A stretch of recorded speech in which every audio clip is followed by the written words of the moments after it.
こんにちは、ゆうたです。今日は記憶的ルームにやってきました。記憶的ルームとはトレンドの最先端を行くインタビューのこだわりの絵を覗き見させてもらい、部屋についてやライフスタイルを紹介するコンテンツになっております。今回やってきたご自宅はですね、女性のお一人暮らしのご自宅にやってきました。ムードとかで言うと北欧とかのものが多いのかな。なんとなくそんなムードを感じる。そして物件のね、この内装の結構ポテンシャルもすごい独特な物件にやってきました。どんな住人の方が住んでいらっしゃるのか、早速お話を聞いていきたいなと思います。はい、それではお待ちいただいているので行きましょう。記憶的散策ではインテリアや建築、暮らしなどの情報を SNS 掲載するサービスのテスト募集を始めました。新作や展示会、ポップアップ、ショップの宣伝などどなたでもご掲載いただけます。まだ知られていないブランドや作家さんなど記憶的散策を通して皆さんにご紹介できればなと思っているので、気になる方はぜひ概要欄にある応募フォームをチェックしていただければなと思います。お願いします。失礼します。よろしくお願いします。今回のゲストはですね、児玉さんです。児玉千春です。よろしくお願いします。よろしくお願いします。普段はどんなお仕事をしてらっしゃるんですか？株式会社イウムという小さなデザイン事務所の代表を務めつつ、アートディレクター、デザイナーとして、具体的にはそのロゴ作ったり、世界観作ったりだとか、ウェブサイト、グラフィックアイテム作ったりさせていただいてます。ということで、今日紹介していただくこちらのご自宅。鳥は 1LDK の40ちょいぐらいの平均数ですね。はい。この物件は選んだ決め手とかありますか？このエリアが好きだったっていうところがまず大きいんですけれども、それ以外でいくと、天井がやっぱり高いところが好きっていうのと、あと前の家がバルコニーがなかったので、そうなんですね。あったのがすごく嬉しくて、確かにこれだけ広いとなんか開放感はね、ありますよね。なんで本当はお部屋の広さもうちょっとあったら理想的だったんですけど、バルコニー分でなんかいいかなと思って許せたやつですね。はい。ということで、じゃあちょっと早速お部屋について聞いていきたいなと思うんですけど、ここが普段メインでこの生活をしてらっしゃるリビングとダイニング。はい。コロナ禍で家にいる時間が増えたタイミングで北欧家具にドハマりして、狭い空間に合ってるし、ちょっとぬくもり感があったりとか、なんか人の作り手感が残ってるものみたいなところにはまって、そこから集め始めたものをいろいろ置いてったっていう。なんでちょっと椅子が多いなっていう感じだと思うんですけど。確かになんか一人暮らしの割にはちょっと椅子多いですね。でもやっぱり椅子が可愛すぎて、それでこうなったっていう感じです。椅子ってなんか買っちゃいますよね。そうなんですよね。絶対いらないのにね、一人暮らしでっていう数をね、ですよね。そもそも引っ越してから結構間もないっておっしゃってましたよね。そうなんです。引っ越してまだ3ヶ月ぐらい。そうですよね。ダイニングテーブルはアルテックの新品で買った半円テーブル。この椅子2脚はもともと持ってたんですよ。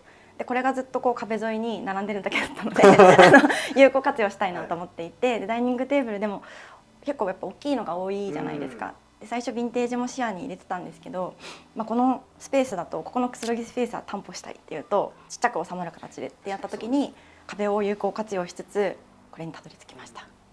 以前のご自宅の時はダイニングテーブルはまた違うものを使われてたってことですか？ダイニングテーブルなくて、食事の時とかはちょっと先に言っちゃいました。ネストテーブルをその度に出してみたいな。なるほどね。床に座ってあれで食べるみたいな。じゃあちょっとジャパニーズスタイルだったんですね。結構椅子があるのに椅子に座らないっていう。座らないの確かに座らなかったんですね。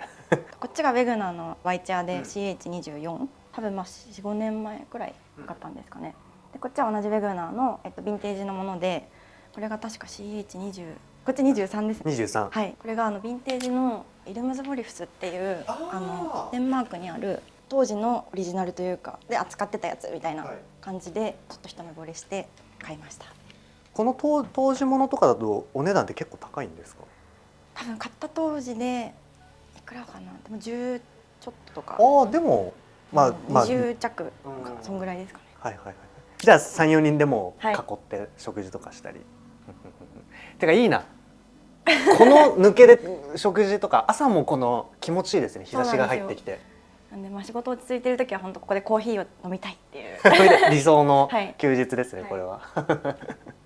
結構夜ご飯をここで食べることが多いので、夜になるとこのライトつけてワイン飲んだりっていうのがすごい好きなんですけど、ポータブルなのがすごいお気に入りで、行動がなくてもいいんで持ち運んでここにいる時もあればあっちに持ってく時もあればみたいな感じで楽しむっていうので、この子は結構マストで、これは本当気まぐれですね。気まぐれで、なんかポータブル系僕充電忘れちゃっていつも切れてるんですよね。あ結構こまめにできるタイプですか？いやこまめにできないんですけどここに実はこう電源があるんであ、本当だ。ここからもう伸ばしてもうすぐいつでもさせるようにしてるのか。はいはいはいはい。あとは植物がね点々とはいあったりもすると思うんですけど、お好きですか？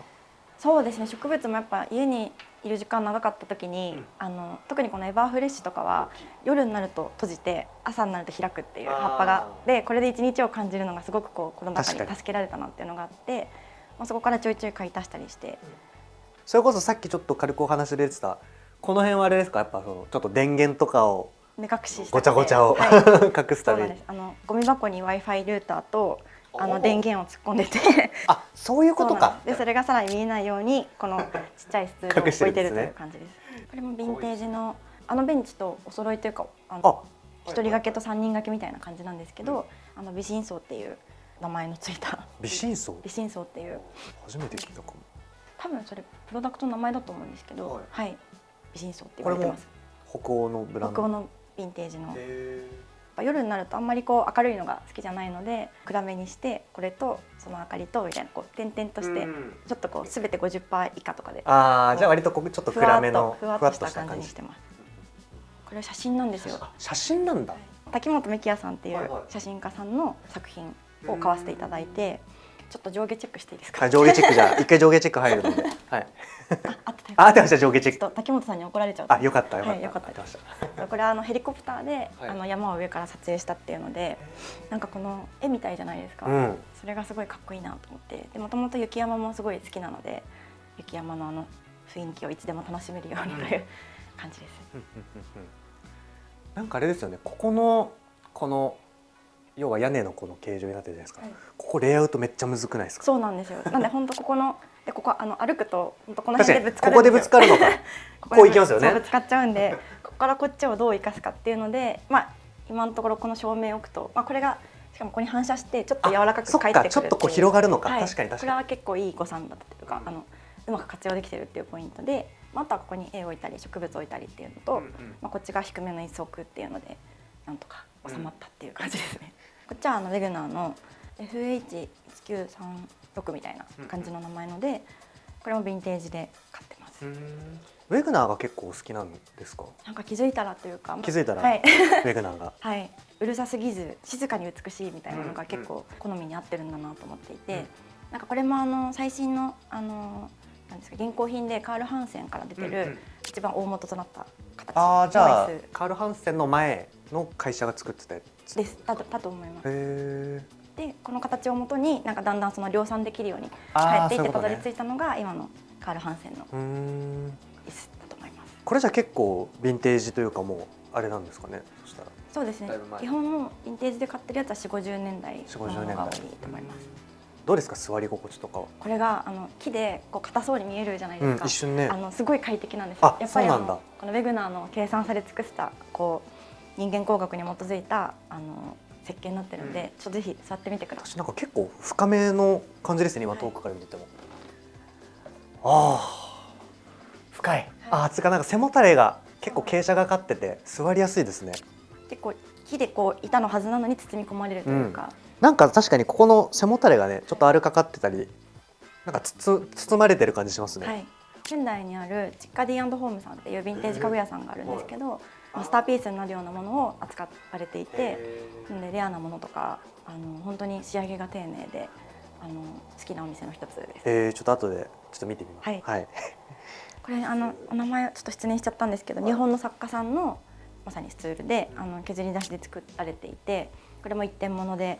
本当この丸太をこう削って仕上げてるっていう、すごい結構重たくて、しかもだんだんひび割れてきてるんですけど、そうなんだ。はい、これも時間の変化を楽しむっていうので、結構こっちもパンと割れてます。本当だ。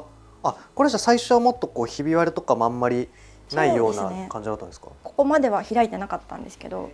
これ木の匂いします？します？なんかあれ気のせいかな？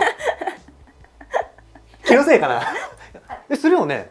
でもたまにそのオイルとか塗った後とかはすごいしますし、メンテナンスもちゃんとされてるんだ。たまにですけど。すごい、俺やったことないわオイルとか。一応やっぱこの無垢の木使ってるのははい乾燥しちゃうんで、それメンテナンスするとどういう風に変わるんですか？ツヤっとして生き返ります。あ生き返りますはい、生き生きします。うわ僕も結構木の家具多いんで、ちょっともういや参考にさせて。ぜひ無垢だったらですよね。はいそれメンテナンスキットみたいなのが売ってるんですか？そういうオイルの、はいなんかこうちょっとジェル状に固まってるオイルがおすすめなんですけど、それをAmazon とかでも買えるのへでー買っていただいて、乾いた布でこうさーって薄く塗るとツヤっと仕上がります。どんぐらいの頻度でやるんですか？でも年に私は1回か 1.5 回か。それぐらいでいいんだ。はいじゃあそれだったらやった方がいいですね。はい、あともしかしたら床かもしれないです。匂いは床の匂い？貼ってってこれこれ貼ってるんですか？はい、そうなんだ。むく板をどうしても貼りたくてというか、前の家の時も貼ってたんですけど、やっぱ賃貸の物件のと床が結構つるっとしてるというか、やっぱ耐久性重視でなんか味気ない感じになっちゃうなっていうのが。全然分かんなかった。床貼ると一気に賃貸でもこう自分の家感が出せるというか、確かにそうですよね。なんかだいぶ印象は変わります。手仕事が残るのでそれですごい自分もなんかこうよし進むぞってやると結構落ち着くなっていう。これ何時間かかるんですか？これでも1日でも1日でいけるんだ。で、これがグレーテ・ヤルクっていう女性のデザイナーさんの、これもヴィンテージのワンシータのソファー。こっちは逆にこのクッション性のある、すごいな。これ確かになんかこれも結構こう深めのあれですね。はい、なんでここでご飯食べてこっちはもうくつろぐっていう風にしてるので深めで揃えてます。いいですね。これ普段ここでくつろぐときは何をして過ごすんですか？普段はうちテレビがないので、そこのプロジェクターを映して、そういうことか。そうなんです。ここでこう映して、でここにワインを置いてこういう感じで最高じゃないですか。こういうもうこれ感じでこう楽しんでます。こういうことか。はい。なんか面白いのありました最近は。気になってるので言うと、Amazon プライムにあるイサム・ノグチ、はいイサム・ノはいはい。グチさんをドキュメンタリーに近い形で再現してるドラマか映画があって、それはすごい見たいな。そんなのあるんだ。知らなかった。最近のやつ、結構昔のやつですか？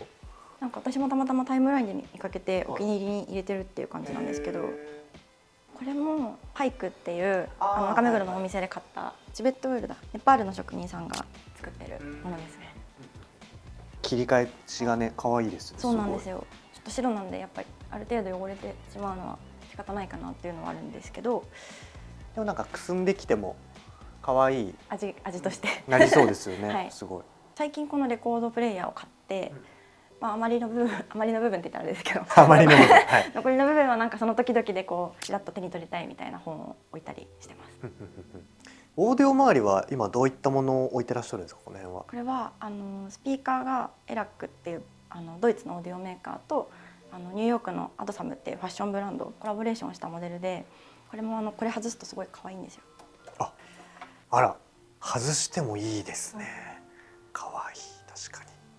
でこのスピーカーを持っていて、で最近ちょっとご縁をいただいてレコードプレイヤーこれをご紹介する機会があって、ご紹介させていただいた後でどうしても欲しくなってついに買ってしまったというソニーの新しく出たレコードプレイヤーですね。このなんか上品な質感と、あとこの黄色と緑のこのちょっとレトロな感じの色使いがすっごい可愛くって。可愛い。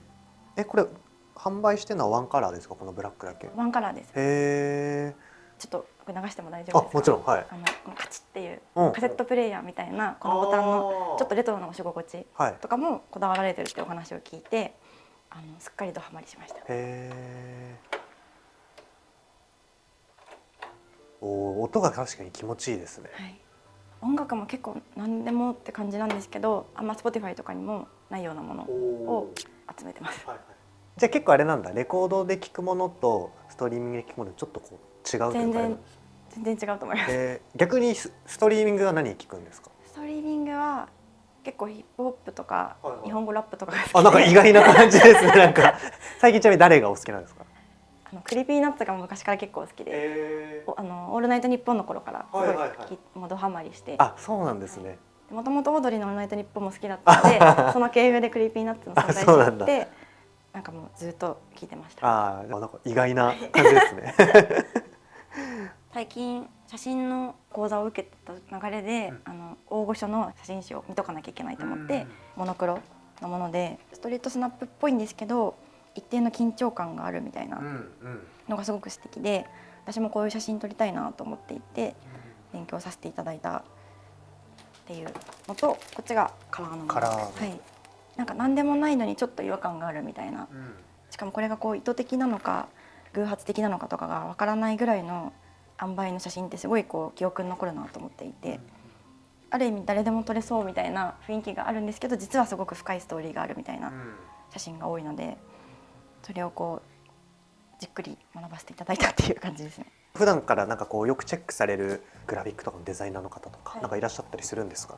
日本人の方だとそこにもありますけど、上田義彦さんとかはもうすごく大好きで、まあ、デザイナーさんも笠井薫さんとか、はい原健也さんとかはとにかく大好きっていうゾーンですね。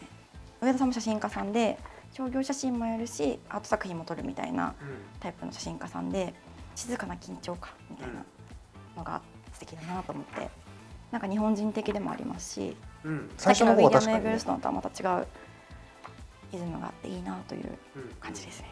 でこの本は、笠井さんがデザインされてるっていう。すごい想定もね、はい、重厚感あってなんかかっこいいですね。そうなんですよ。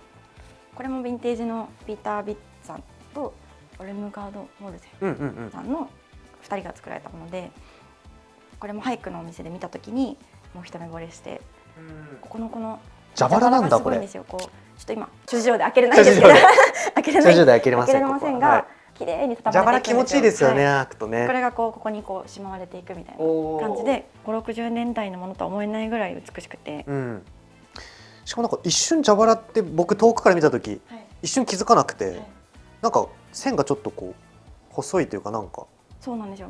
本当精巧な作り、繊細な結構感じですね、はい、すごい見てると。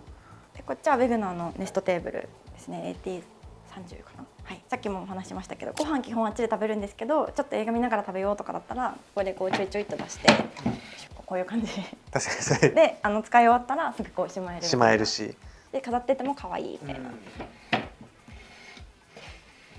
まあそっか。でも3つ広げればこうそうなんですよ、ね、ちょっとしたこうダイニングテーブルじゃないですけど、結構大きくなります。大きくなります。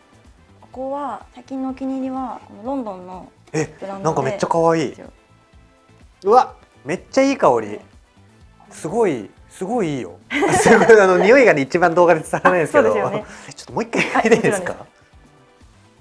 なんかあんま嗅いだことない感じかも。はい、すごい独特な香り。絶妙な感じですね。はい。これのどこで買ったんですかこれ？これうちのスタッフの子がロンドンに住んでるので、あら、買っていただいて。そういうことか。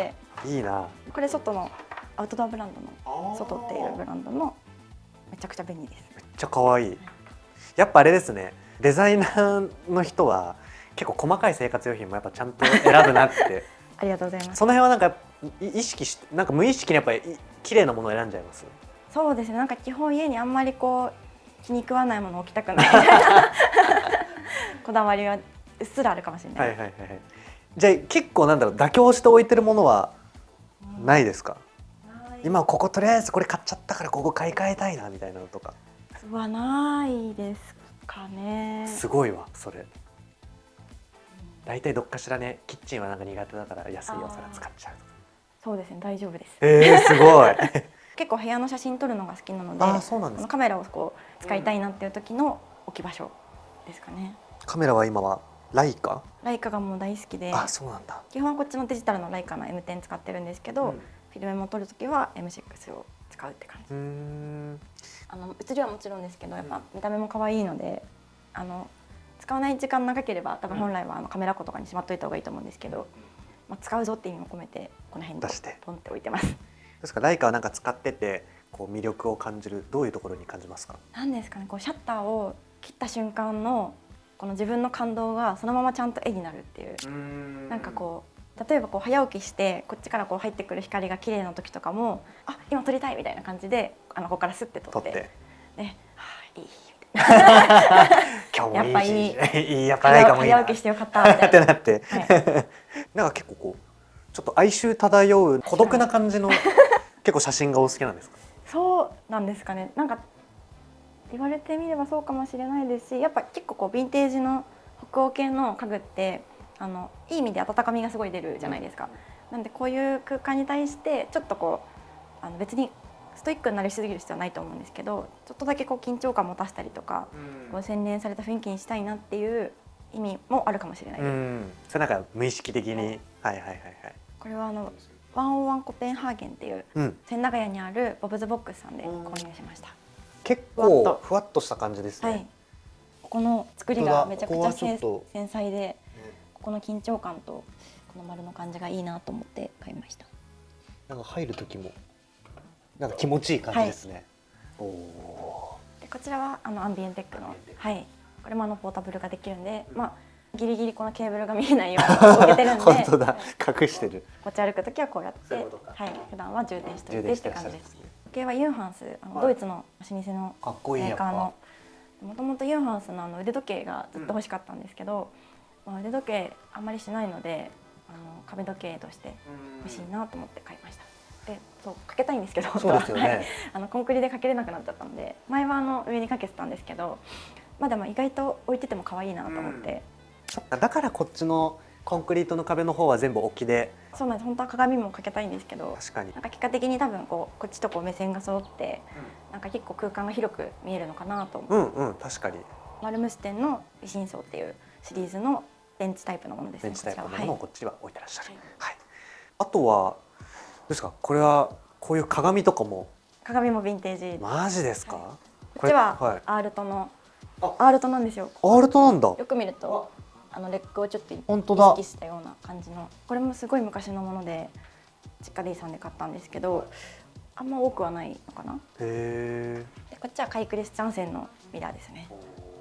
これもすっごい可愛いんですよ。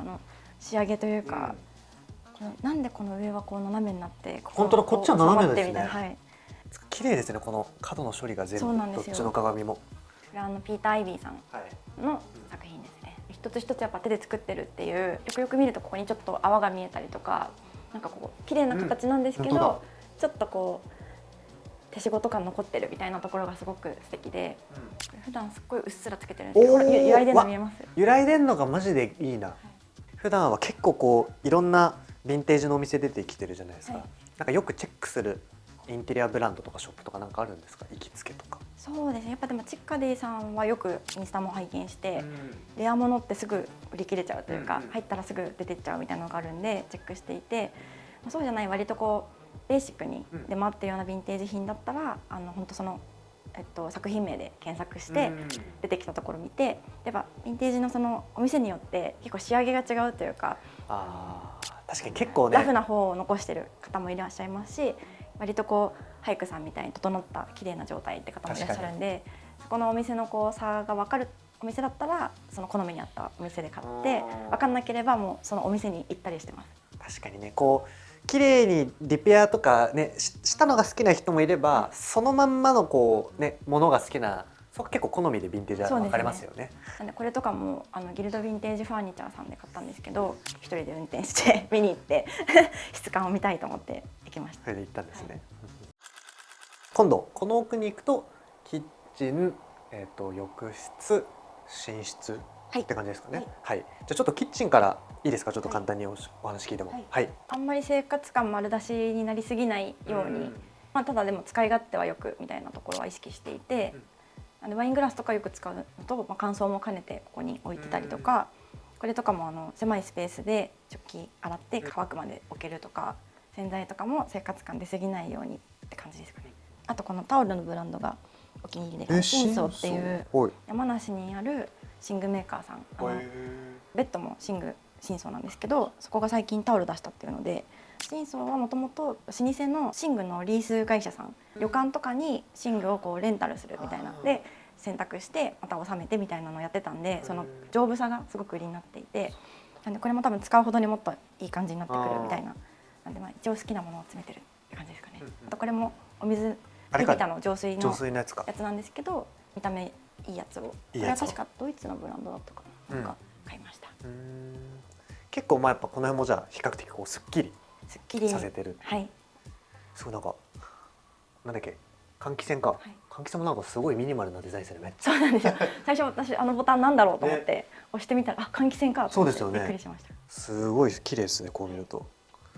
こっち側がトイレとか、でもこっちもこの内装というか、そうですね、シンプルな感じに。すごい綺麗なシンプルなデザインですね。はい。しかもあれか、日差しが入るのか、こっちは。そうですね、謎の窓がついてる。謎の窓がついてるっていうここは。じゃあ続いてはこっち行きましょうか。はい、こっちが、わあ、こっちも明るくていいですね。こっちは寝室兼ワークスペース。ワークスペース。はい。こっちも結構機能性重視というか、まあ仕事はしやすくっていうのと、寝るところを快適にっていうので、こっちのブラインドはさっきと違って遮光にしていて、確かにすごい眩しいんですよ。全然違いますね。はい。でこれ閉めると割と真っ暗になるみたいな感じで、あとこっちも床張ってます。同じ床材じゃなくて、じゃないか。こっちは確かに目がある。はい。で昔の家で使ってたのをそのまま持ってきて貼り直したって感じですね。こっちはツールボックスの。あ、これツールボックスの。はい、こっちは違うんですけど。へえ、ツールボックスもこういうフローリング材というか出してるんだ。はい、そうなんです。へえ。あとこの椅子が大のお気に入りです。これめっちゃかっこいいですね。ウェグナーの PP502 っていう。これウェグナーなんだ。はい、ヴィンテージもあるんですけど、これは現行品側ので買いました。これもちょっとよかったら触っていただきたいんですけど、さっきの多分シルチアにつながる心地よさがあって。ああ、ここがすごいいい高さにありますね。そうなんです。フィットしてイメージしていいですか。はい、仕事がはかどる。つうかいいな、なんかこのなんか気持ちいいですね、この抜けてる感じが。そうなんですよ。そう、僕も結構このディスプレイの後ろ壁なのがなんか嫌で、僕もこの抜けがいいなって。わあ、ここが仕事はかどりますね。そうなんです。やっぱ壁向いてるとなんか長い時間いるとうってなりますよね。そうなりますよね。ずっとね、デスクワークだと。外がちょっと見えると、あ、日が沈んだな今日もみたいな。なりますね。確かに。テーブルこれIKEAなんですよ。これもともとこの状態で売ってて、そのミニマルなデザインなんで気に入ってはいるんですけど、意外とこのグレーが珍しいですよね。なんかしかもちょっとメラ感がいい意味でなんかある感じがして、なんかいいですね。はい。この奥が服が入って洋服ですもんね。ここで着てこうチェックしてみたいな感じですね。ちなみにどうですか、洋服は結構お好きですか？それなりに、そんな別に特別詳しいわけじゃないんですけど、はい。今日はビオトープって白金のオリジナルブランドのポロシャツと、あとこれはザラなんですよ。実はザラとなんだっけ、この腰がつりそうです。腰がつりそう。やめてくださいね。このブランド。待って、俺も見えない。じゃあこれじゃあ概要、ここは後でテロップでのコラボレーション。コラボレーションのやつ。このスーパーワイドな感じが気に入ってますね。これもさっきの真相。この真相。これが例の。はい。このベッドカバーとストーンカバー真相にしていて、洗いざらしの面がすっごい気持ちいいんですよ。でこれも洗えば洗うほど風合いが出てくるみたいな感じになっていて。やっぱ寝ててわかります？その肌なんか違うのって。全然違います。私はもともとニトリとかのを使ってて、ある程度ヨレヨレになってきたら買い替えればいいかって思ってたんですけど、やっぱ真相さんはさっきもお伝えしたように、もうガンガン何回も洗って使って当然っていう、その長く使えるものっていうのをコンセプトにされてるので、なんか本当に柔らかい、緩すぎずでも気持ちいいみたいな感じの肌触りがすごい気に入ってます。ちなみにいくらぐらいですか、真相さんは？いくらだろう。比較ちょっとはお高い。ちょっとハイプライス。でもやっぱ一回使うともう抜け出せなくなりますね。気になる。めっちゃ使ってみたい。いろんな色もあるので。本当ですか？こっちもすごい。こっちもその真相。こっちも真相。そうなんだ。じゃあもう全部この寝具系は今真相で。で、中身はこれ無印の足つきマットですと、これも中はちょっと違うんですけど、いつか買い替えたいなと思ってます。そうなんだ。あとはね、この辺も構造的にちょっとね。そうなんですよね。ここもちょっともったいないなと思いつつ、なんか低い本棚とか置くといいんじゃないかな。確かに本棚、確かにね、本棚置いたらよりこうまたちょっと。そうです。でその上もディスプレイできますし。確かに。っていう夢はあります。居心地は変わりそうですね。また。小玉さん、今日はありがとうございました。ありがとうございました。そしたらじゃあ最後に何かお知らせしたいものとか告知したいものあればしていただければなと思います。デザイン会社イウムというものをやっておりまして、その会社サイトとかインスタグラムで弊社の実績見ていただけたらなというところと、あとオフィスを貸しスタジオとしても貸し出しているので、そちらもよかったら会社のアカウントから見れると思うので、はい、見てみてください。はい、ということで気になる方はぜひ、インスタとあと、サイトですね、はい、チェックしていただければなと思います。お願いします。よろしくお願いします。